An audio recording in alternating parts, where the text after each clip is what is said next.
तो हम देख रहे थे कि किस तरह से प्रभुपाद जी ने अपने शिष्यों को इशारा किया था कि अब वे उठे और नृत्य करें। और जब वे प्रभुपाद जी के शिष्य नृत्य करने लगे थे तो उनको देखकर बाकी जो लोग थे, नए लोग, वो भी करने लगे थे। इस तरह से देखिए होता ही है जब सामने वाला व्यक्ति कुछ कर रहा होता है, स्पेशली थोड़ा अगर लौकिक एग्जाम्पल ले तो आप देखेंगे लेडीज संगीत वगैरह जो होता है शादियों में, तो उसमें पहले शर्म आती है कि नहीं मैं डांस नहीं करूंगा या मैं नहीं करूंगी। लेकिन हमारे साथ वालों को हम देखते हैं, अरे वो भी स्टेज पर चले गए, वो भी डांस कर रहे हैं तो मैं भी जाऊंगा। तो अपने आप ही ऐसे शर्म जो है वो खुल जाती है, मोटिवेशन आता है।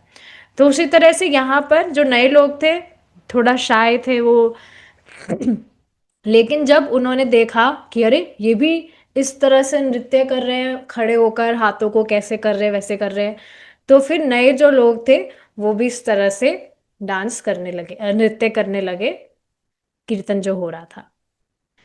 ठीक है, आगे देखेंगे अब। हमने कहाँ पर रोके थे? हाँ, यहीं पर डिस्कशन चल रहा था कि प्रभुपाद जी इस तरह से जब कीर्तन चल रहा था तो वो एक्सेप्टेंस दे रहे थे कि हाँ हाँ बहुत अच्छा कर रहे हैं सब। फिर प्रभुपाद जी भी ऊपर अपने हाथों को उन्होंने फैलाया और वो और लोगों को इनवाइट कर रहे थे कि आइए आइए आप भी आइए, आप भी नृत्य करिए। तो ज्यादातर उनके जो डिसाइपल्स थे वो नृत्य करने लगे थे। और जैसा कि हमने देखा था जो कुछ हिप्पीज थे वो भी उठे और उनको देखकर उन्होंने भी ट्राई किया नृत्य करने का, जिस तरह से वे कर रहे थे, वैष्णव नृत्य जो किया जाता है। इस पर एक बहुत ही इंटरेस्टिंग बात मुझे याद आ रही है। एक भक्त बता रहे थे कि पहली बार जब वे मंदिर गए थे तो वहां पर इसी तरह से सभी भक्त कीर्तन हो रहा था तो नृत्य कर रहे थे। तो वहां पर परम पूज्य राधानाथ स्वामी महाराज भी थे। और उनको देखकर मतलब उन्हें समझ नहीं आ रहा था कि ये सन्यासी है या ब्रह्मचारी है। उन्हें लग रहा था ये भी ब्रह्मचारी है और ब्रह्मचारी इसकी तरह। तो वो भक्त क्या कर, वो नए थे बिल्कुल, उन्हें कुछ पता ही नहीं था। तो वो इस तरह से नृत्य करने लगे। और फिर उन्होंने देखा कि अ, वे स्वयं महाराज का हाथ पकड़कर नृत्य करने लगे। उनको लगा ये ब्रह्मचारी ही है और महाराज का हाथ पकड़ पकड़ कर उनके साथ में वो नृत्य करने लगे। तो बता रहे थे मैं कितना मूर्ख था, मुझे तो अब खुद पर हंसी आती है, बहुत शर्म भी आती है कि मैं महाराज का हाथ पकड़ के इस तरह से नृत्य करने लगा। तो मैं खुद हैरान हो गई थी, अरे मतलब आप सोचिए ना, ऐसे तो हिम्मत नहीं होती कि महाराज का इस तरह से हाथ पकड़कर कोई ऐसे करने लग जाए। पर उनको पता ही नहीं था, वो ब्रह्मचारी ही समझ रहे थे उनको। तो बाद में मैंने उनसे पूछा फिर महाराज का क्या रिएक्शन था। तो उन्होंने कहा कुछ नहीं, महाराज तो स्माइल कर रहे थे और महाराज ने कुछ नहीं कहा, ही इज वेरी नाइस। तो इस तरह से आप देखेंगे कि ये लोग भी जो थे वो नृत्य कर रहे थे। ठीक है, प्रभुपाद जी चाहते थे कि वहां पर जो भी उपस्थित लोग थे वो सब इस तरह से नृत्य करें, कीर्तन में संलग्न हो। तो इसी तरह से वैष्णव नृत्य जिस तरह से होता है वैसे ही सब था, सब सबके नंगे पैर थे। और वहां जो कारपेट था उस पर खड़े होकर वो नृत्य कर रहे थे। कभी अपने लेफ्ट फुट पर वेट था, कभी राइट फुट पर था, ऐसे इस तरह से अलग जब हम पोस्ट करते हैं तो इस तरह से होता ही है। ठीक है, और जब वो इस तरह से अपनी हाथों को ऊपर एक्सटेंड कर रहे थे तो उनकी जो उंगलियां थी वो ऊपर, वहां पर ऑटम ट्रीज थे कुछ, तो उसके बराबर उनकी उंगलियां हो रही थी। इस चीज को आप देखेंगे जो स्पेशली अगर मतलब ऐसे कोई ये रूल नहीं है, बट बाहर के जो लोग होते हैं उनकी हाइट काफी अच्छी होती है। मैंने नोटिस किया है ये, देयर हाइट्स आर वेरी, मतलब बहुत लंबे लंबे होते हैं वहां पर लोग। तो हाँ ऐसा ही कुछ, यहाँ पे उनके हाथ इस तरह से वो जो ऑटम ट्रीज थे वहां तक उनकी ब्रांचेस तक आ रहे थे। तो इधर उधर पूरा इस तरह से जो भीड़ थी, तो सब अपना कीर्तन जो कीर्तन गा रहे थे, तो वो अपनी एक्सटेसी एंजॉय कर रहे थे, प्राइवेट एक्सटेसी। मतलब इस बात को आप समझ रहे हैं, शाम को भी जैसे कीर्तन होता है तो हम गाते हैं। स्पेशली अगर कभी आपको मौका मिले तो इस तरह से आप किया करिए ट्राई, शाम को जब कीर्तन हो रहा है, क्योंकि भक्तों के संग में कीर्तन करने का तो यही टाइम होता है। वैसे तो आप कभी भी कर सकते हैं अकेले, पर संकीर्तन इस तरह से शाम को हो रहा है, तो आप लाउड स्पीकर में चला लीजिए जो कीर्तन हो रहा है। गेट अपना बंद कर लीजिए, अगर मतलब इस तरह से आपको बाहर वालों को डिस्टर्ब नहीं करना है। और आप इस तरह से आराम से खुलकर कीर्तन गाइए, जैसे कोई आपको देखने वाला नहीं है और आप कृष्ण के लिए उसको गा रहे हैं। आप देखेंगे एक अलग ही एक्सटेसी आप महसूस करेंगे। एक्सटेसी मतलब, ऑफ कोर्स वो एक्सटेसी अभी हम उस स्तर पर नहीं है, बट एक्सटेसी मतलब एक आनंद, एक अलग आनंद आपको मिलेगा। कुछ समय के लिए आप आपकी बाहर की जो दुनिया है जिसमें हम जो भी कर रहे हैं उसको आप भूल जाएंगे, और पूरा बस आप कीर्तन में ही एब्जॉर्ब हो जाएंगे। Even that fraction of minutes का भी जो हम कीर्तन कर रहे हैं, उसमें भी आप देखेंगे एक अलग ही सुख मिलता है। तो मेरा तो ये बहुत बड़ा बेनिफिट है, जो जिस रूम में मैं रहती हूँ वो थोड़ा मतलब ऊपर है, वो छत पर है, तो यहाँ बिल्कुल शांति रहती है, ऊपर कोई आता भी नहीं है, बिल्कुल अलग ही रूम है, ये कोई डिस्टर्ब करने वाला नहीं है। और मैं जोर से कीर्तन भी कर रही हूँ तो कोई डिस्टर्ब भी नहीं होता है, क्योंकि अलग रूम है। तो मैं तो डेली इसी तरह से कीर्तन करती हूँ, स्पीकर में मैं चला लूंगी। और करताल अगर आप बजाना चाहते हैं, आप करताल भी बजा सकते हैं, बहुत अच्छा लगता है।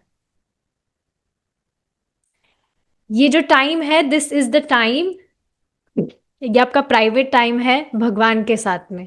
तो इसको इस तरह से करना चाहिए, पूरे एब्जॉर्प्शन के साथ में, बहुत अच्छा लगता है।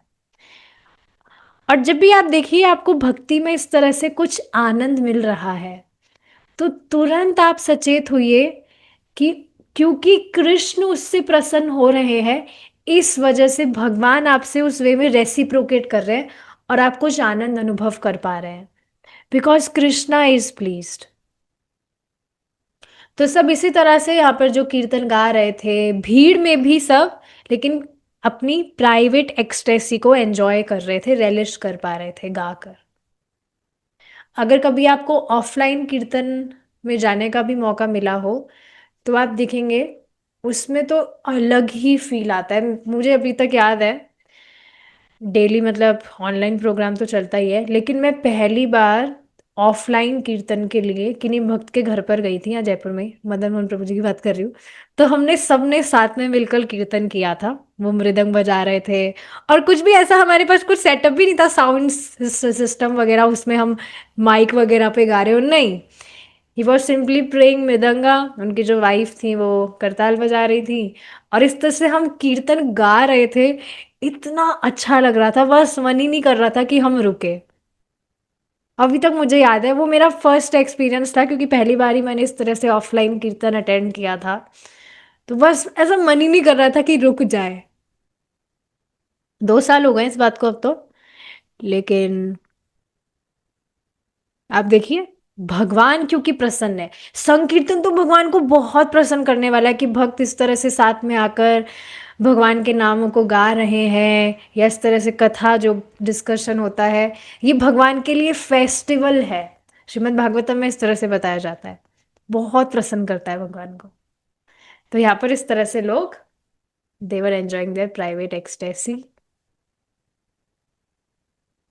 एक जो लड़की थी वहां पर बैठी थी, अपनी आंखें बंद करके वो करताल बजा रही है अपनी धुन में, और इस तरह से अपने करताल बजाते बजाते अपने जो अपनी जो गर्दन है, अपना जो सर है, इस तरह से वो हिला रही है, जैसे वो कुछ सपने में चली गई हो। इस तरह से देखिए ये जादू है, जबकि अब ये कुछ जान तो नहीं रही होगी, पहली बार इस तरह से कीर्तन में बैठी हैं, और इस तरह से कीर्तन हो रहा है तो एकदम मस्त होकर करताल बजाते हुए, इस तरह से जैसे खो गई हो कोई सपने में। एक और वहां पर महिला थी, वो थोड़ी वृद्ध थी, और थोड़ी मतलब उनके इतनी ज्यादा वृद्ध थी कि उनके कुछ झुर्रियाँ वगैरह भी पड़ रही थी मुंह पर। तो वो उस लड़की को देख रही थी, घूर रही थी, वो लड़की जो इस तरह से करताल बजा रही थी और एकदम ऐसे ऐसे मस्त होकर करताल बजा रही थी, तो एक ये जो वृद्ध स्त्री थी, ये उसको घूर रही थी कि अरे वाह ये क्या हो गया, इसको क्या मस्त लग रही है। इस तरह से होता ही है, आप देखेंगे कोई जो भक्त है वो एकदम मस्त होकर कीर्तन कर रहा है, उनको देखकर बहुत संतुष्टि मिलती है कि वाह क्या कीर्तन में एकदम एब्जॉर्ब हो गए। तो इसी तरह से ये स्त्री थी, वो वहां पर इस तरह से देख रही थी।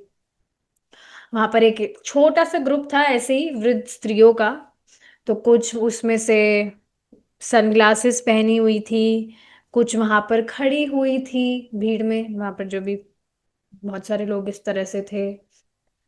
और इस तरह से वो एनिमेटेड वे में, एनिमेटेड का मतलब होता है कार्टूनिश वे में, इस तरह से वो बात कर रही थी, इस तरह से पॉइंट करते हुए कीर्तन में। जब कीर्तन में जो भी थे तो वहां पर कौन व्यक्ति किस तरह से क्या कर रहा है, अरे देखो देखो वो देखो कैसे डांस, देखो कैसे डांस कर रहा है, वो ऐसे ऊपर हाथ उठा रहा है, अरे उस लड़की को देखो कैसे एकदम सपने में ही खो गई है, करताल बजा रही है। तो ऐसे पॉइंट करते करते एनिमेटेड वे में वो बातें कर रही थी कि देखो कैसे, मतलब ऐसे पूरे कीर्तन में कौन व्यक्ति क्या क्या कर रहा है, देखो देखो वो कैसे इंस्ट्रूमेंट बजा रहा है, देखो वो कैसे आइसक्रीम बेच रहा है यहाँ पर। तो इस तरह से वो बातें कर रही थी। अब जो कीर्तनंद थे वो ही एकमात्र ऐसे व्यक्ति थे वहां पर जिन्होंने धोती पहनी हुई थी, और वे प्रभुपाद जी के यंग वर्जन की तरह लग रहे थे। समझ रहे, प्रभुपाद जी सन्यासी हैं, वृद्ध, और यहाँ पर कीर्तनानंद ने उन्होंने धोती पहनी हुई थी, तो वो प्रभुपाद जी के यंग वर्जन लग रहे थे, कि प्रभुपाद जी ही जैसे यंग प्रभुपाद इज स्टैंडिंग, इस तरह से दिख रहे थे वो लोगों को। अब थोड़ा दोपहर का टाइम हो गया था और थोड़ा धूप निकल रही थी वहां पर, मतलब ऐसी तेज धूप नहीं थी, हल्की किरणें वहां पर इस तरह से थी। और जैसे ऑडिटोरियम वगैरह में आप देखेंगे स्टेजेस वगैरह पर कुछ शो वगैरह होता है, तो वो स्पॉटलाइट्स की जाती है लोगों पर ताकि वो दिखे, स्पॉटलाइट पर उनको रखा जाता है ताकि उन पर नजर जाए विशेष रूप से। जैसे जूम पर भी आप देखेंगे कोई भक्त जो है, जैसे प्रभु जी तो होते ही है स्पॉटलाइट पर, जैसे कभी प्रभु जी नहीं होते तो कोई भक्त स्पॉटलाइट पर आते हैं, तो स्पॉटलाइट मतलब अब किसी दूसरे भक्त पर नजर जाए ना जाए, जो स्पॉटलाइट पर है उस पर तो जाती ही जाती है। तो इसी तरह से जब वहां पर सब कीर्तन कर रहे थे, थोड़ी इस तरह से धूप धूप की किरणें निकली, तो जो कीर्तन कर रहे हैं वहां पर, तो वो धूप की किरणें उन पर स्पॉटलाइट का काम कर रही थी। तो इस तरह से वहां पर हो रहा था। अब वहां पर जो हारमोनियम, आपको पता है जो एलन गिन्सबर्ग है पोइट जो थे, जो वहां पर आए थे, इन्होंने प्रभुपाद जी को दो हारमोनियम स्पॉन्सर किए थे। तो वहां पे हारमोनियम भी इस तरह से बज रहे थे कॉन्स्टेंटली, बजे बज रहे थे वो एक रिद्म में। और एक जो व्यक्ति थे वहां पर, उन्होंने एक मिलिट्री की जैकेट पहनी हुई थी। मिलिट्री लोगों की आप देखते हैं ग्रीन कलर से कुछ होता है, उनका प्रिंट अलग ही प्रिंट होता है। तो मिलिट्री ड्रेस तो है मिलिट्री वालों की, उसके अलावा आप देखेंगे आजकल वैसे ही प्रिंट में फैशन के रूप पर लोग पहनते हैं शर्ट्स वगैरह जैकेट्स वगैरह उस प्रिंट के। तो ऐसा ही कुछ प्रिंट का जैकेट एक व्यक्ति ने वहां पर पहना हुआ था, और वो इस तरह से अपना, उनका कुछ वुडन लकड़ी का कुछ रिकॉर्डर था, तो उससे भी वो वहां पर कुछ कर रहे थे। तो ओवरऑल जो भी व्यक्ति जो भी इंस्ट्रूमेंट्स वहां पर बजा रहे थे, कोई करताल बजा रहा है, कोई गिटार बजा रहा है, कोई क्या बजा रहा है, कोई क्या बजा रहा है, वो सब साथ में आकर ब्लेंड हो गए थे, एक रिद्म उसमें से निकल रही थी। ऐसे ऑकवर्ड साउंड नहीं कर रहा था, कुछ सब साथ में इस तरह से प्ले कर रहे थे। और इस तरह से आप देखेंगे कि कीर्तन इस तरह से जब चल रहा होता है निरंतर, तो एक फ्लो बन जाता है कीर्तन का। तो उसी तरह से यहाँ पर सारे जो इंस्ट्रूमेंट्स थे वो इस तरह से ब्लेंड हो गए थे, मतलब सबकी जो इंस्ट्रूमेंट्स की जो भी आवाज थी वो फ्लो में चल रही थी, कुछ ऑकवर्ड साउंड नहीं कर रहा था।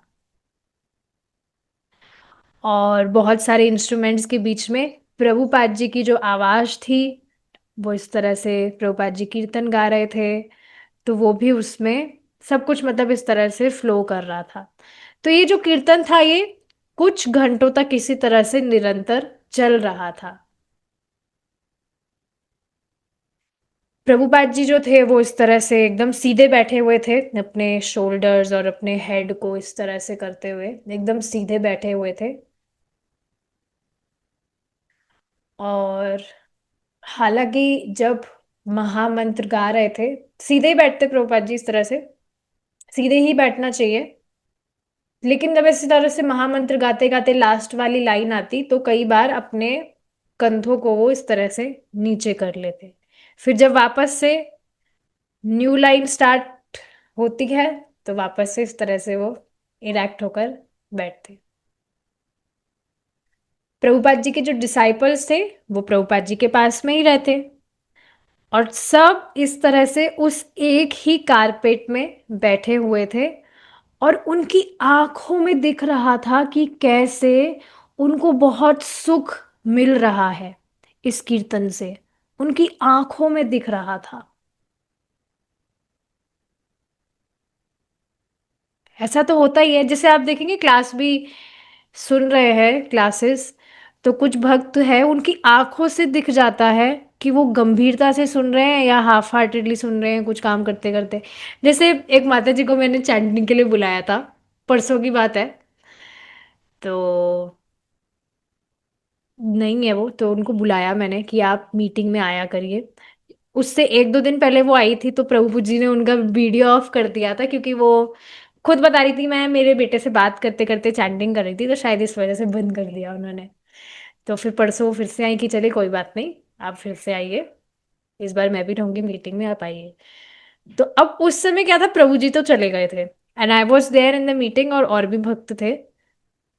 और मैं उन माता जी को देख रही, वो चैंटिंग कर ही नहीं रही थी, वो बस माला लेकर बैठ गई और बिल्कुल ऐसे बैठी थी जैसे कुछ और सोच रही है। उनका चेहरा देखकर दिख रहा था वो चैंटिंग नहीं कर रही है, वो कुछ और ही सोच रही है। उनकी लिप्स भी नहीं हिल रहे कि भाई चैंटिंग करते करते सोच रही हो तो अलग बात है, कुछ वो चैंटिंग कर ही नहीं रही थी, शी वॉज जस्ट सिटिंग और सोच रही थी इस तरह से एकदम जैसे दुख में। बिल्कुल, खुद देखकर ही लग रहा था। मैं सोच रही थी भाई ये कर क्या रही है। प्रभु जी होते तो पक्का वीडियो ऑफ कर देते। फिर थोड़ी देर बाद में इस तरह से गर्दन लेकर ऐसे बैठ गई। तो आप देखेंगे नए लोग जो हैं they are completely spaced out, तो उनको थोड़ा टाइम लगता है। मजाक बनाने के लिए बात नहीं बताई मैंने, एग्जाम्पल रखने के लिए बताई कि कोई व्यक्ति क्या कर रहा है उसके चेहरे से उसकी आंखों से ही मालूम चल जाता है। तो ऐसे यहाँ पर जो लोग कीर्तन कर रहे थे उनकी आंखों में दिख रहा था कि वो ऐसा आनंद अनुभव कर रहे थे। ये एक ऐसी फीलिंग थी जो उन्होंने पहले कभी भी एक्सपीरियंस नहीं की थी। फिर आगे जाके फाइनली ही स्टॉप्ड, कीर्तन रुक गया।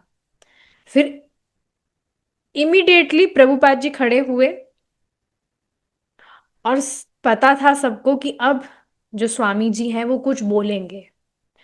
तो दोपहर के 4 बज गए थे और थोड़ा गरम सा माहौल था वहां पर। जो सूरज की किरणें थी वो थोड़ी शार्प थी, मतलब इतनी ज्यादा शार्प नहीं, थोड़ी बहुत शार्प थी। आप देखेंगे बाहर ये जो अमेरिका, जर्मनी जैसे जो ये देश हैं वहां पर ठंड ज्यादा रहती है, गर्मी नहीं होती वहां पर बिल्कुल भी।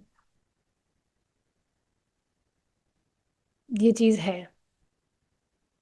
तो इस वजह से आप देखेंगे परम पूज्य सच्चिदानंद स्वामी महाराज ने स्पेसिफिकली ये सर्दी वाले महीने चूज किए हैं रिट्रीट प्रोग्राम्स के लिए, क्योंकि इंटरनेशनल लेवल पर होता है ये प्रोग्राम। और भक्तों को कठिनाई ना हो, गर्मी में तो बहुत कठिनाई है यहाँ पर, सरवाइव करना बहुत मुश्किल है, क्योंकि उनका जो बॉडी है वो इस तरह की आदत लगी होती है ठंड वाले एटमॉस्फेयर में रहने की। तो हाँ, इस तरह से है। तो हाँ, यहाँ पर इतनी गर्मी नहीं थी, बट हाँ इस तरह से बताया जा रहा है थोड़ा वहाँ पर अभी भी सूरज की किरणें इस तरह से निकली हुई थी। पूरा जो माहौल था वो बहुत पीसफुल था। ऑडियंस वहां पर अभी भी रुकी हुई थी सुनने के लिए कि स्वामी जी क्या बोलेंगे, क्योंकि काफी घंटों तक इस तरह से कीर्तन चला। देवर स्टिल देयर, कोई भी हिला नहीं था। अटेंटिवली महामंत्र सुनने का वे ट्राई कर रहे थे। काफी लोग तो अब सीख भी गए होंगे वहां पर महामंत्र। तो हाँ, वहां पर सब सुनने के लिए बैठे थे कि स्वामी जी अब क्या बोलेंगे। तो अब प्रभुपाद जी ने बोलना शुरू किया। प्रभुपाद जी ने सबको धन्यवाद बोला कि थैंक यू सो मच, आप सबने कीर्तन ज्वाइन किया। ये जो हरे कृष्णा का चैंटिंग है, इस तरह से प्रभुपाद जी बता रहे थे, ये 500 वर्ष पहले इंट्रोड्यूस किया गया था वेस्ट बंगाल में चैतन्य महाप्रभु के द्वारा। फिर आगे जाकर प्रभुपाद जी इस तरह से हरे कृष्ण महामंत्र का अर्थ समझाने लगे कि हरे का मतलब है O energy of the Lord, Shrimati Radha Rani. Krishna स्वयं भगवान है, और जो राम है वे भी भगवान का ही नाम है, जिनका अर्थ क्या है? हाईएस्ट प्लेजर, परम आनंद। तो इस बात को आप समझ रहे हैं, जो स्वयं परम आनंद के आगार है, who is the source of highest pleasure. जब हम ऐसे भगवान की उपासना कर रहे हैं तो हम क्यों नहीं आनंद अनुभव करेंगे? समझ रहे इस बात को? किसी भी व्यक्ति का कुछ व्यापार है, उसके पास में पूरा लबालब भरा हुआ है वो पर्टिकुलर चीज, तो आप उसके पास गए तो आपको वो वस्तु उससे प्राप्त होगी ही। कुछ भी हो सकता है, वो कोई मिठाई की दुकान लेकर बैठा है, कोई काय की दुकान लेकर बैठा है, जो भी, कोई कपड़े की दुकान लेकर बैठा है, जो भी दुकानें लेकर बैठे हैं, जूते चप्पल की दुकान लेके बैठा है, तो वहां पर आपको वो वस्तु उसके पास में मिलेगी। तो यहाँ पर चैतन्य महाप्रभु आनंद की दुकान लेकर बैठे हैं, तो इनके इनसे आपको आनंद प्राप्त होगा ही। तो हाँ, इस तरह से बता रहे हैं प्रभुपाद जी हरे कृष्ण महामंत्र का अर्थ। प्रभुपाद जी के जो शिष्य थे, प्रभुपाद जी तो खड़े होकर बोल रहे थे, उनके शिष्य उनके ही चरणों के पास में बैठे हुए थे, सुन रहे थे प्रभुपाद जी को। आप देख रहे हैं, यहीं से ही समर्पण का भाव, ये जो समर्पण है, ये बहुत अच्छी क्वालिटी है व्यक्ति की, उसके भक्ति जीवन में उसको बहुत तेजी से प्रगति करवाने के लिए, कि वह समर्पित हो, वह ओबीडिएंट हो।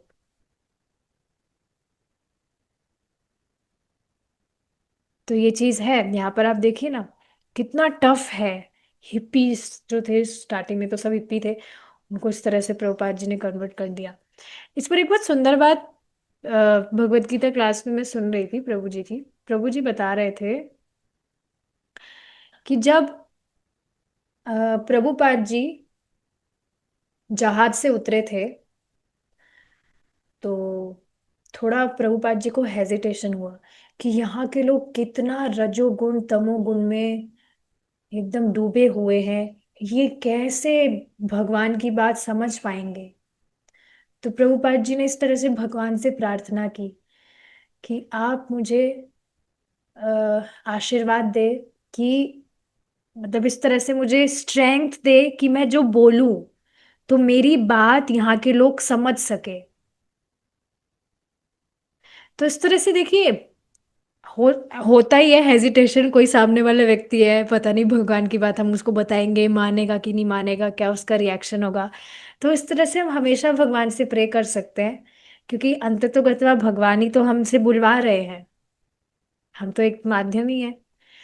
तो इस तरह से हम प्रार्थना कर सकते हैं कि भगवान please please bless me Krishna, इस तरह से आप मुझे स्ट्रेंथ दे दीजिए कि मैं जो बोलूं, आप ही बुलवाएंगे तो लोगों को मेरी बात समझ में आए, वो आपका नाम जप करने के लिए प्रेरित हो, आपकी भक्ति करने के लिए प्रेरित हो। तो इस तरह से प्रार्थना की जा सकती है।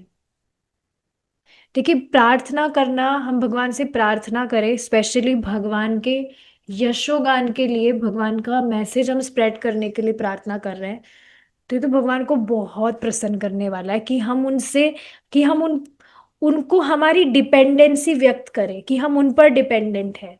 वे नहीं करवाएंगे तो हम कुछ नहीं कर सकते। ये जो इस जगत में आप देखेंगे, ये जो कंट्रोलर वाली भावना है कि मैं सब कुछ कर सकता हूँ मेरे हाथ पर, यही तो कारण है जिससे व्यक्ति यहाँ पर बंधा हुआ है। तो जब हम हमारी डिपेंडेंसी इस तरह से भगवान को व्यक्त करते हैं, हम डिपेंडेंट कि तो हम जानते ही हैं, नहीं भी जानता है कोई व्यक्ति फिर भी वो भगवान पर ही डिपेंडेंट है। तो जब हम इस तरह से व्यक्त करते हैं इसको, तो भगवान को बहुत प्रसन्न करने वाला है। तो यहाँ पर आप देखेंगे, जो प्रभुपाद जी के शिष्य थे, वे प्रभुपाद जी को सरेंडर थे, इस तरह से प्रभुपाद जी के पास में बैठे हैं, उनके चरणों के पास में, और सुन रहे हैं उनको। और प्रभुपाद जी जब इस तरह से खड़े थे वहां पर बोल रहे थे, तो प्रभुपाद जी के ऊपर धूप आ रही थी। तो धूप की किरणें इस तरह से आप देखेंगे डायरेक्ट जब पड़ती है, जैसे वो ठीक है गर्म भी नहीं लग रही है उस समय, पर वो थोड़ा डिस्टर्बिंग सा लगता ही है। तो वहां पर राय रामा, प्रभुपाद जी के एक शिष्य थे, उन्होंने अपने हाथ से प्रभुपाद जी की तरफ इस तरह से हाथ कर लिया था, एक शील्ड की तरह, एक कवच की तरह, कि प्रभुपाद जी के ऊपर धूप ना पड़े। See how caring. और जो कीर्तिदानंद थे, उनका जो सर था, वो एक तरफ इस तरह से एकदम चौक सा हो गया। चौक मतलब आप समझ रहे हैं, कोई बात, कई कभी बार, कभी कभी आपके साथ भी हुआ ही होगा, होता ही है। मैं देखती हूँ भक्तों को, बीच बीच में क्लास सुनते सुनते मैं भक्तों को भी देखती रहती हूँ कि किसका कैसा क्या रिएक्शन है। तो आप देखेंगे कई बार कुछ गंभीर बात बताई जाती है क्लास में, तो कुछ भक्त एकदम ऐसे बिना हिले, एकदम स्थिर होकर ऐसे बैठकर बहुत गंभीरता से उसको सुनेंगे। तो फ्रीज उसी हो तरह जाते से, हैं। क्या, फ्रीज हो जाते हैं। यस, उसी तरह से जो ये कीर्तिदानंद है, एकदम से ऐसे एक साइड होकर फ्रीज हो गए, सुन रहे थे प्रभुपाद जी को बहुत गंभीरता से, like a birds who is listening to the ground. तो इस तरह से एकदम फ्रीज होकर सुन रहे थे कीर्तिदानंद। सो यस, अब आगे देखिए क्या बताया जा रहा है। प्रभुपाद जी इस तरह से खड़े होकर, एकदम इरेक्ट होकर खड़े थे वहां पर, जो वहां पर पेड़ था उसके पास में, और अपने हाथों को इस तरह से फोल्ड करके, नॉट हाथ जोड़ के, फोल्ड करके, इस तरह से वे खड़े थे, इन अ प्रॉपर स्पीकर्स पोस्चर। उनका जो लाइट कलर का उनका जो सैफरॉन ड्रेस था, उसमें वो बहुत ही ग्रेसफुल लग रहे थे, एक अलग ही तेज उनमें लग रहा था जब इस तरह से वे बोल रहे थे वहां पर खड़े होकर। तो एकदम मतलब बिल्कुल परफेक्ट लग रहा था, जो पीछे जो पेड़ है वो वहां पर है, और हल्की हल्की धूप आ रही है, कहीं छाव है, तो एकदम जो एटमॉस्फेयर था एकदम वो परफेक्ट था। सो यस, पीछे उनके कुछ बहुत सारे पेड़ थे, उनके राइट साइड में एक महिला थी, थोड़ी डम्पी, मतलब थोड़ी कम एज, कम हाइट की एक वुमेन वहां पर खड़ी थी, मिडिल एज की। उन्होंने कुछ एक ड्रेस अपनी पहनी हुई थी, जो 25 ईयर, मतलब वहाँ का जो फैशन फैशन एज के हिसाब से भी फैशन होता है। पर्टिकुलर एज की जो लोग हैं उनसे एक्सपेक्ट किया जाता है कि वो ये पर्टिकुलर ड्रेस पहने। लेकिन उन्होंने जो ड्रेस पहनी हुई थी वो उनकी एज से थोड़ा आउट फैशन थी, इस तरह से यहाँ पे बताया जा रहा है। उनके लेफ्ट साइड पर एक लड़की खड़ी थी, शी वॉज हिप्पी। तो उन्होंने बहुत टाइट डेनिम जीन्स पहनी हुई थी। और उनके पीछे एक काले से आदमी थे, ही वॉज यंग, काले से स्वेटर में। और इस तरह से वो अपने हाथों को फोल्ड करके वहां पर खड़े थे। तो अब यहाँ पर मतलब इस तरह से बताया जा रहा है कौन कौन वहां पर लोग मौजूद थे। वहां पर एक आदमी था, वो अपने छोटे बिल्कुल नवजात शिशु के साथ में वहां पर था। और एक और कोई व्यक्ति थे, उनकी बहुत दाढ़ी थी इस तरह से।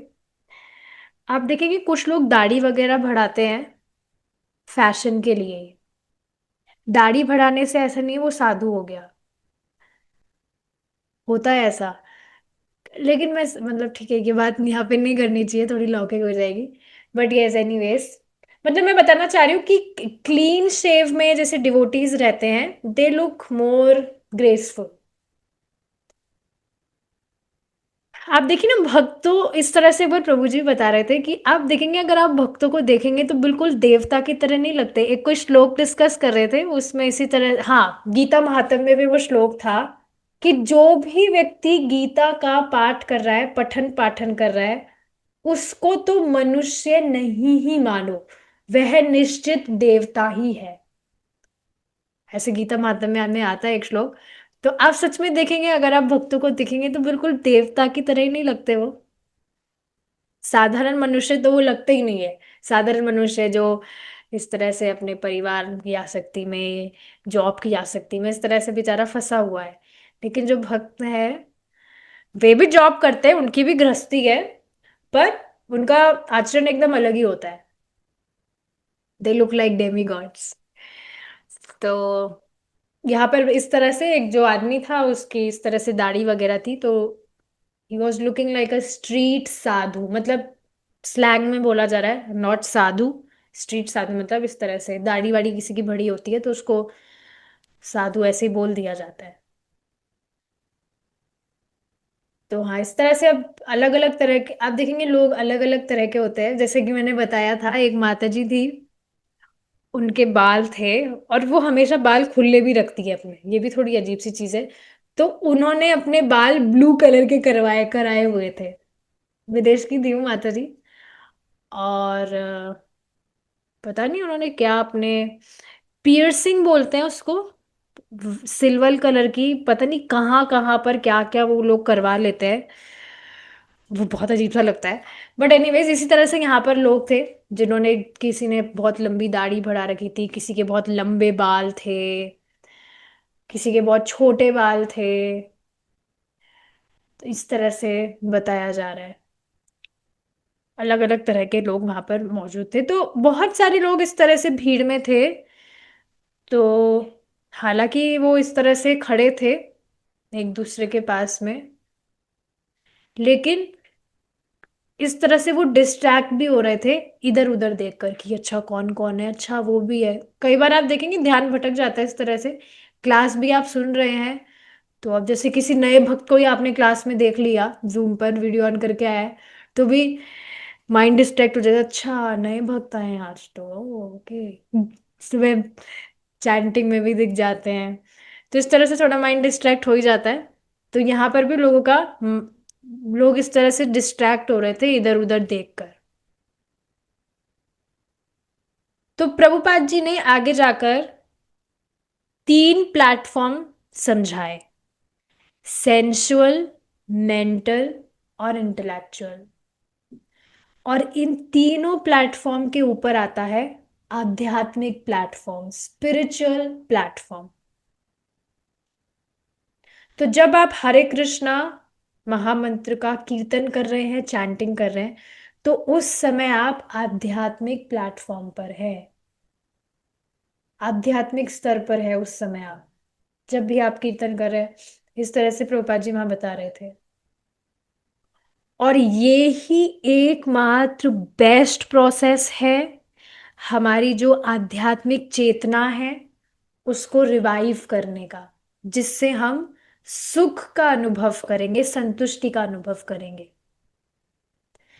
तो प्रभुपाद जी ने इस तरह से अपना जो मतलब थोड़ा इस तरह से जो भी स्पीच वहां पर कही उसको इस तरह से कहकर कंक्लूड किया।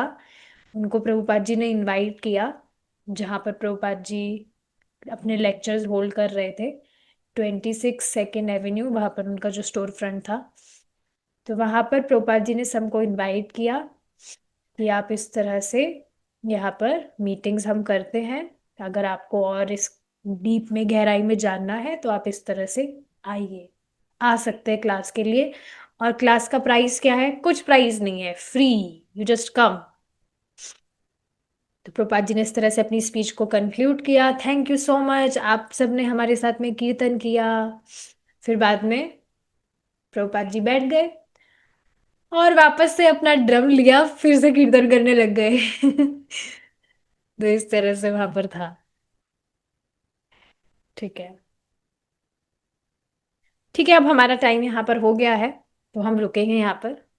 आगे कीर्तन वापस से प्रभुपाद जी ने ये जब दस स्टार्ट किया। मिनट और 1 घंटा कहाँ हुआ? ठीक है, कर लेते हो, कोई दिक्कत नहीं है। तो इस तरह से प्रभुपाद जी ने फिर से ड्रम उठाया और कीर्तन करने लग गए। तो इस तरह से देखिए आगे बताया जा रहा है कि अभी प्रभुपाद जी 71 ईयर ओल्ड के थे। तो किसी 71 ईयर ओल्ड कोई व्यक्ति है, उसके लिए अगर ये रिस्की है, देखा जाए तो रिस्की ही है कि इस उम्र में इतना जोर जोर से लाउडली कीर्तन करना, जोर जोर से मृदंग बजाने में भी बहुत ताकत लगती है। अगर आपने कभी ट्राई नहीं किया हो तो करके देखिएगा, मैं अभी सीख रही हूँ मृदंग। तो मुझे तो मैं यही सोचती रहती हूँ, मैं थोड़ा सा बजाने में थक जाती हूँ, तो बाद में जब कीर्तन होगा जो थोड़ा लंबाई होता है उसमें मैं कैसे बजा पाऊंगी। But anyways, Krishna will give strength. But हाँ, मृदंग बजाने में भी बहुत ताकत लगती है, स्पेशली अगर आप लाउडली मृदंग बजा रहे तो और ताकत उसमें लगती है। तो हाँ, अगर इस तरह से बताया जा रहा है कि इसमें कुछ रिस्क था कि प्रभुपाद जिस तरह से जोर से कीर्तन गा रहे हैं, मृदंग बजा रहे हैं, अपना ड्रम बजा रहे हैं, तो वे यह रिस्क लेने के लिए तैयार थे कृष्ण के लिए। बहुत ही सुंदर बात इस पर बताई जा रही थी आज की गीता क्लास में कि देखिए, भक्तों को वास्तव में अपना जीवन इस तरह से जीना चाहिए कि मैं जी रहा हूं कृष्ण की कीर्ति का प्रचार करने के लिए। ज्यादा से ज्यादा लोगों को हम इनवाइट करें, उनको हम जोड़े, भगवान की सेवा में लगाए। नो मैटर आप कौन से आश्रम में एंटर कर गए हो, आप माता जी हैं, प्रभु जी हैं, बट भक्तों को स्पेशली अपना जीवन इस तरह से जीना चाहिए, इसीलिए जीना चाहिए कि वे कृष्ण की कीर्ति का प्रचार कर सके। तो ये कितनी इंटरेस्टिंग चीज है ना। और आप देखेंगे इसमें, सोचेंगे तो होगा, लग सकता है बहुत एफर्ट है ये वो, लेकिन नहीं, बहुत सुख, बहुत संतुष्टि मिलती है। किसी एक व्यक्ति को भी आपने कभी ना कभी तो प्रीच किया होगा कनुप्रिया माता जी, किसी एक व्यक्ति को तो किया है। और वो आपकी बात मानकर उसने चैंटिंग करना शुरू कर दिया, या वो आपको क्लास में दिख रहा है, क्लास में आना शुरू कर दिया, और कितनी खुशी मिलती है सच में। ये खुशी तो ऐसी खुशी है, ऐसी ठंडक मिलती है कि कुछ भी हमने किया हो इस जगत में, ऐसी खुशी तो हमें कभी नहीं मिली होगी। जो आनंद हमें मिलता है, किसी नए व्यक्ति को हमने बुलाया, वो बात मानकर उसने चैंटिंग करना शुरू कर दिया, क्लास में दिख रहा है, इतना सुख मिलता है। सोचिए, हमें इतना सुख मिल रहा है, तो भगवान को कितना सुख मिलता है उससे।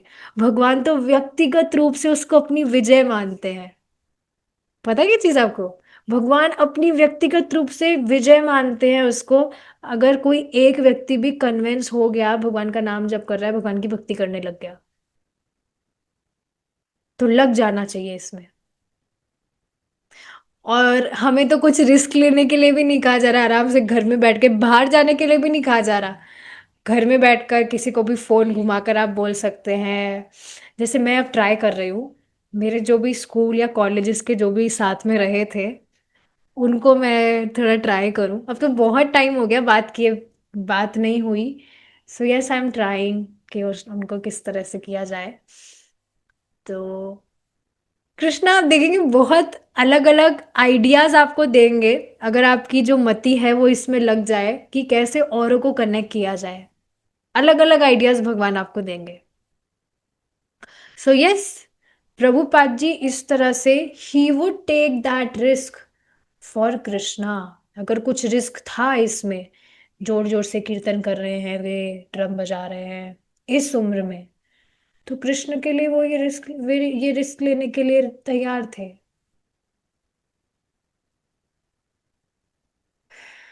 सो यस, प्रभुपाद जी इतनी दूर वृंदावन से आए ही इसलिए थे। यहाँ पर आप देखेंगे नॉन कृष्णा योगा सोसाइटी, जहाँ पर वो मायावादी के साथ में प्रभुपाद जी को रहना पड़ रहा था। वो प्रभुपाद जी को कुछ फिलॉसफी भी नहीं बताने देता था, बहुत रोक लगाता था वो प्रभुपाद जी पर। यहाँ पर अमेरिका में ही प्रभुपाद जी को रहना पड़ा था उसके साथ में।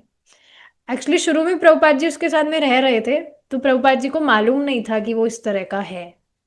पर बाद में कभी कुछ उनका डिस्कशन हुआ किसी फिलोसफी पे, भगवत गीता को लेकर ही, तब मालूम चला अरे ये तो मायावादी है। तो आप सोचिए कितना कठिन होगा प्रभुपाद जी के लिए उस व्यक्ति के साथ में इस तरह से रहना। उन्हीं के घर में वे रह रहे थे, उन्हीं के वहां पर उनको खाना पीना।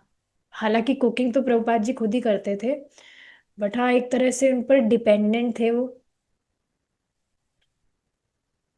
तो बहुत कठिन था, लेकिन फिर भी ही survived in the non Krishna yoga society. पूरा सर्दियाँ इस तरह से निकली। हमने डिस्कस किया ही था पहले कि कहाँ कहाँ प्रभुपाद जी पहले रहे। पहले कौन सी वो जगह थी, एक जगह थी बौरी। बौरी एक जगह थी जहां पर प्रभुपाद जी रहे थे। वहां पर पूरा मतलब वो पूरा हिप्पियों का इलाका था वास्तव में, जहां पर सब लोग नशे में धुत रहकर पड़े रहते थे। कोई भी प्रभुपाद जी जब अपना गेट खोलते थे अपने कमरे का, तो उनके कमरे के बाहर ही इतने सारे लोग पड़े हुए रहते थे पी पी कर। सोचिए ऐसी जगह प्रभुपाद जी रह रहे थे। तो इतनी दूर वृंदावन से आए इस तरह से, he was waiting, he was surviving इतनी कठिन व्यवस्था में रहकर। और अमेरिका, हजारों वर्षों तक अमेरिका ने, हजारों नहीं मतलब हाँ काफी वर्षों तक, हंड्रेड्स ऑफ इयर्स अमेरिका ने इस तरह से वेट किया, जहां पर कृष्ण नाम भी लोगों को नहीं पता है। कृष्ण कीर्तन कभी हुआ ही नहीं। इसका मतलब आप समझ रहे हैं, जैसे इस तरह से बताया जाता है कि काफी लोग अपनी खिड़की से इस तरह से इंतजार कर रहे हैं कि कौन कभी चैतन्य महाप्रभु का इस तरह से कोई सेनापति भक्त आएगा। मतलब प्रचारकों की बात हो रही है, जो प्रचार करते हैं भक्तों की बात हो रही है। और वह इस तरह से खिड़की में से इस तरह से वेट कर रहे हैं कि कब मेरे पास में आएगा और वो भगवान के विषय में मुझे बताएगा। इसका अर्थ क्या है कि लोगों को पता नहीं है उन्हें करना क्या है, पर वो इस तरह से वेट कर रहे हैं कि उनको क्या करना है। काफी लोग आप देखेंगे कि करना वो बहुत कुछ चाहते हैं अपने लाइफ में सही चीजें, पर उनको पता ही नहीं क्या करना है।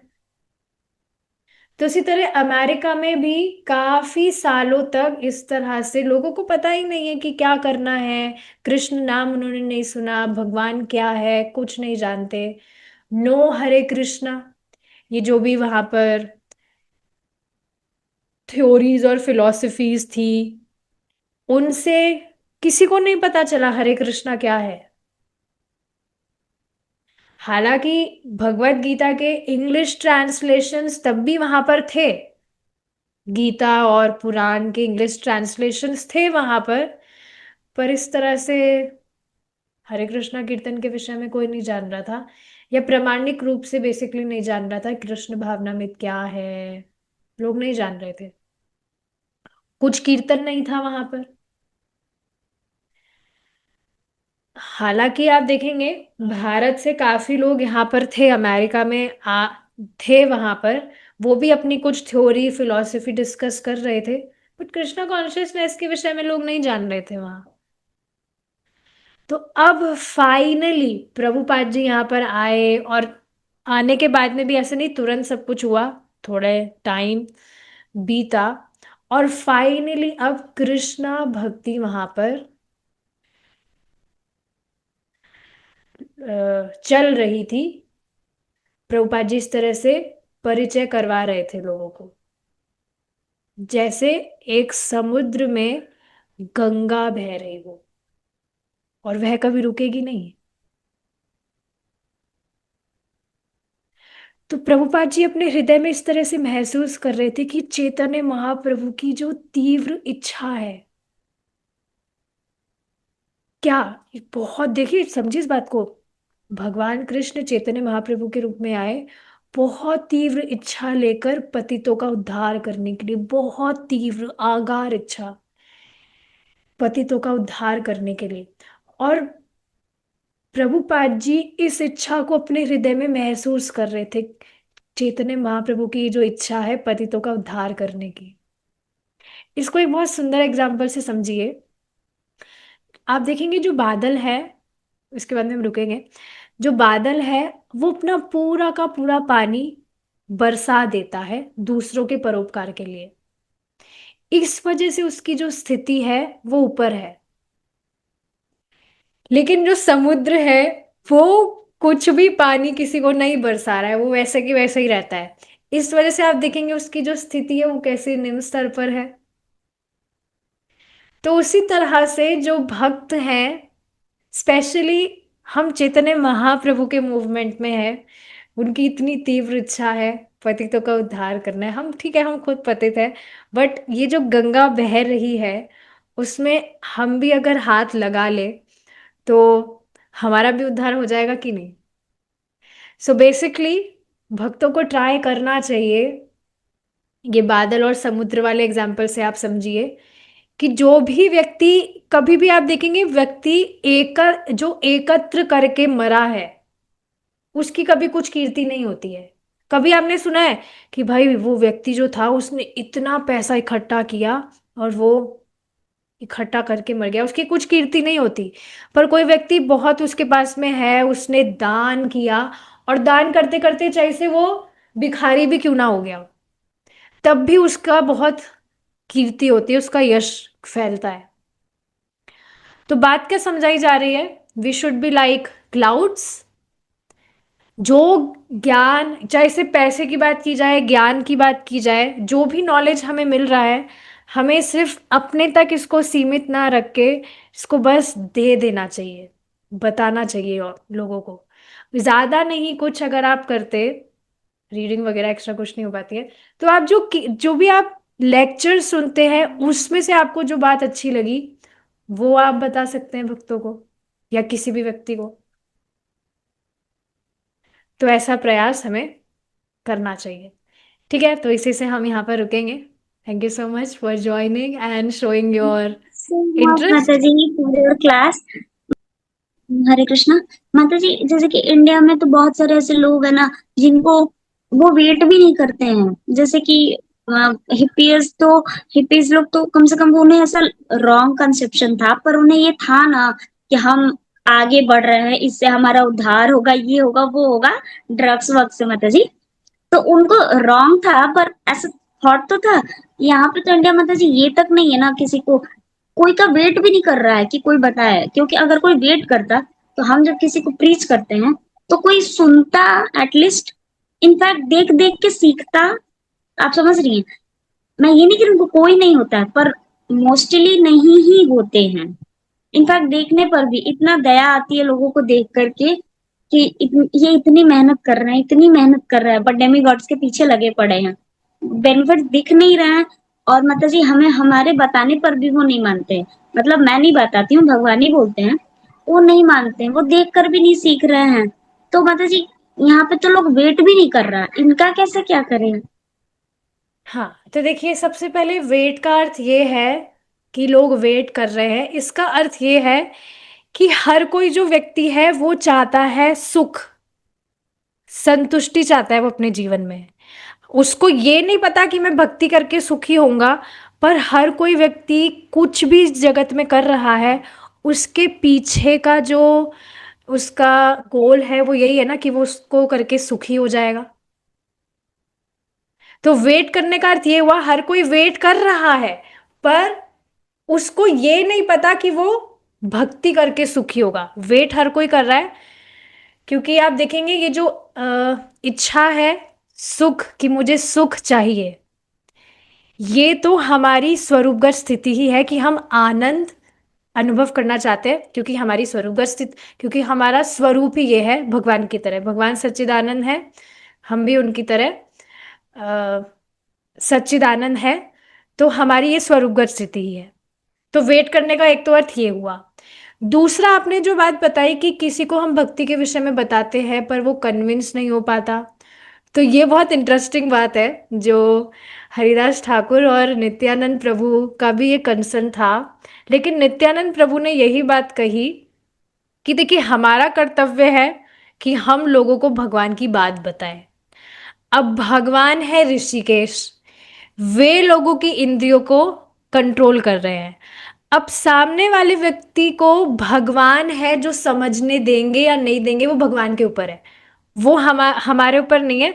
हमारा सिर्फ जो ड्यूटी है वो क्या है कि हम लोगों को भगवान के विषय में बताएं। चैतन्य महाप्रभु से हम यही कह रहे हैं, जा रे देखो तारे कहो कृष्ण उपदेश, तुम कृष्ण का उपदेश कहो। अब वो कन्विंस हो रहा है कि नहीं हो रहा है, वो भगवान के और उसके बीच की बात है। और देखिए, इस पर एक और बार श्रीमद् भागवतम से प्रभु जी कोट करते हैं, आपने सुना ही होगा, पुण्येर बिना, पुण्य मतलब ये श्लोक है एक, I can't quote it exactly, आपको याद है तो आप बोलिए, याद है आपको ये श्लोक? पुण्य के बिना, वो पुण्य बिना, माता जी आपने टोक दिया तो भूल गई, याद था। पुण्येर बिना ना उत्पत्ति, ऐसे कुछ है। तो इसका अर्थ क्या है कि पुण्य जब तक व्यक्ति का नहीं है तब तक उसकी श्रवण करने की, भक्ति करने की इच्छा नहीं आएगी। अब हमें करना क्या है, हमें उसके अकाउंट में पुण्य डालना है, उसको भगवान का प्रसाद दीजिए। पुण्य बिना श्रवण न उत्पद्यते। पुण्य पुण्य के बिना श्रवण नहीं उत्पत्ति होती है, ये था। श्रवण की इच्छा उत्पन्न नहीं होती है, हाँ। तो अब उसका पुण्य नहीं है, इस वजह से वो बेचारा नहीं कर पा रहा है। तो अब हमें क्या करना है, हमें उसको पुण्य देना है, उसको सुकृत देना है हमें। फिर उसकी जो सुकृति है वो आगे जाके फलीभूत होगी, तो फिर वो भक्ति करेगा। तो ये है ओपन सीक्रेट, कि उसको हमें पुण्य देना है। उसका अभी पुण्य नहीं है बेचारे का, इस वजह से वो नहीं कर पा रहा है।